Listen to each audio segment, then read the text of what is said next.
But if there is no resurrection from the dead, then is Christ not risen? And in verse 20, but now is Christ risen from the dead, and become the first fruits of them that slept? We're approaching Easter once again. And it's that time when people really have to decide for themselves if the crucifixion and resurrection really happened or not. There's no way for us to prove it, of course, so it does require faith. But there is evidence. There's tons of evidence, actually. In fact, there's more evidence for the crucifixion and resurrection of Christ than for almost any other event in ancient history. But people will still throw tidbits of reason why this could not have happened to you. J.H.D. Anderson, a British attorney,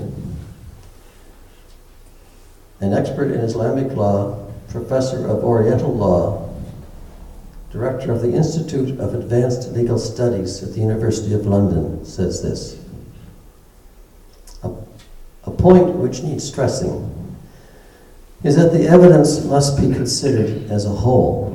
It is comparatively easy to find an alternative explanation for one or another of the different strands which make up a testimony.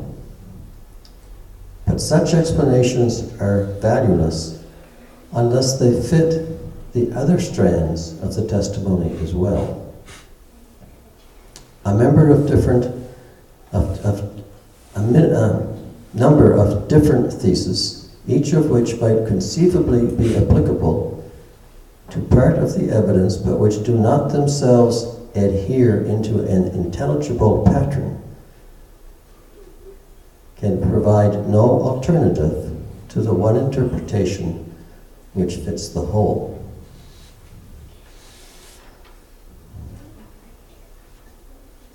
And Dr.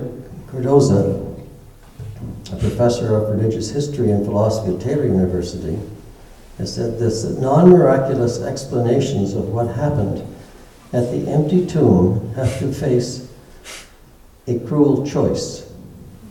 Either they have to rewrite the evidence in order to suit themselves, or they have to accept the fact that they are not consistent with the present evidence. The only hypothesis that fits the evidence is that Jesus was really resurrected. Could the man who predicted his death and resurrection, only to have it come to pass exactly as he had said, be anything but God? You see, the problem is that if Christ is who he says he is, then we all have to face an exceptional choice, because someday we're all going to meet him. Yes. And in the meantime, what do we do? There's not only evidence in the present tense or from the resurrection itself, but the Bible is full of types to illustrate the upcoming, at that time, resurrection. And to show this, just one example, if you have a Bible, turn to Genesis 22, the very first book in the Bible that talks about the resurrection of Christ. Unfortunately, sometimes the interpretations that we have, or the translations that come out, do not entirely fit with what it was originally. Genesis chapter 22, and it came to pass that after these things that God did prove Abraham, and said unto him, Abraham, and he said, Here am I. And God said, Now take thy son, thine only son whom thou lovest, even Isaac, and get you into the land of Moriah, and offer him there for a burnt offering upon one of the mountains which I will tell thee of.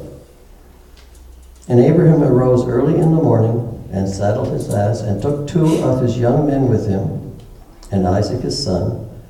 And he clave the wood for the burnt offering, and rose up and went into the place of which God had told him. On the 3rd day Abraham lifted up his eyes, and saw the place afar off.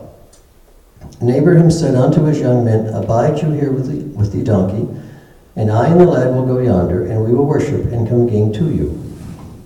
And Abraham took the wood of the burnt offering, and laid it upon Isaac his son. And he took in his hand the fire and the knife, and they went both of them together. And Isaac spake unto Abraham his father, and said, My father. And he said, Here am I, my son. And he said, Behold, the fire and the wood, but where is the lamb for a burnt offering? And Abraham said, God will provide himself the lamb for a burnt offering. So they went both of them together. That is a type of Christ's crucifixion and resurrection. So let's go through it a little bit. It says that Abraham take your son, your only son whom you lovest, even Isaac. Now, this is the first place in the Bible where the word love is used. And it's interesting that it's between a father and a son, not between a mother and a son. The son which you love, God said to Christ that you are my beloved son. It also said, take your son, your only son. Now, Abraham had Ishmael before that, a number of years before that. But yet God called Isaac Abraham's only son. You see, Isaac was the result of the covenant between God and Abraham. Ishmael was not a covenant son, but a worldly son between Hagar and Abraham, which says that God does not recognize things of the world. He recognizes things which come from God. He did not recognize Ishmael as Abraham's son. In the same way, when you look, Christ is not God's only son. If you look in the book of Job, the first chapter, it tells of a time when God's sons came before him.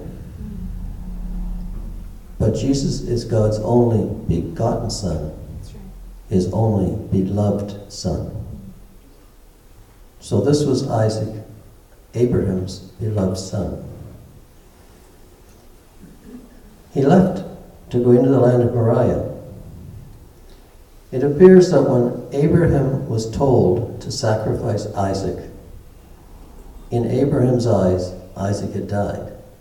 And I think that happens when somebody is faced with something which is serious.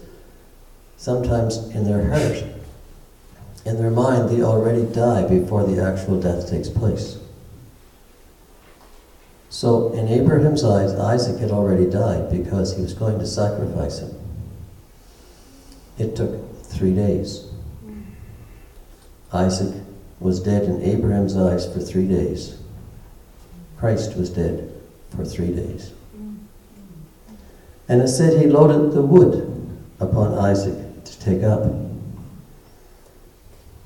Christ carried his own cross, his own wood. If you go back in the Bible a little bit, you'll understand this event did not take place right after Isaac's birth. So Isaac was probably a young man by the time this happened. A young man in his prime. Abraham was over 140 years old.